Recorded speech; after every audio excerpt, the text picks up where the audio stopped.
Ciao a tutti and benvenuti or welcome back to another reel. Today we're going to learn, Nicole, the major sounds in Italian. Pronta? Ready? Pronto. Pronta? Pronta.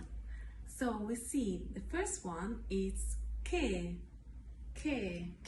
like cheratina. It's a hard sound. It's C-H-E in English, in Italian C-H-E. Like bruschetta as well. Bruschetta. Bruschetta. Bruschetta. Bravissima. Then we have chi, so C-H-I, C-H-I, chiesa.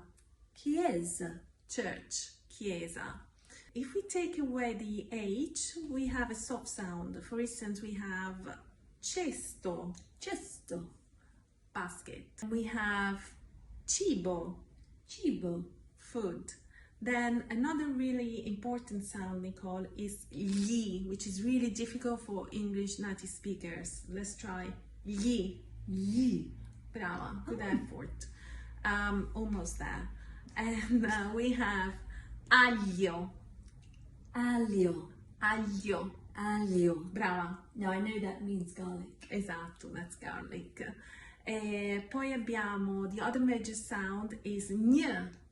Gn. Gne. Gn. Gne. Gn. Gne. Brava. Gn. Gne. Yeah, it's very difficult because that's another sound that doesn't exist in English. And we have gnocchi, for instance. Gnocchi. It's not gnocchi, it's gnocchi. Gnocchi. Perfetto. And the last one we have for today is the r. We get there. I'm still learning that one. So, for instance, ravioli, Ravioli.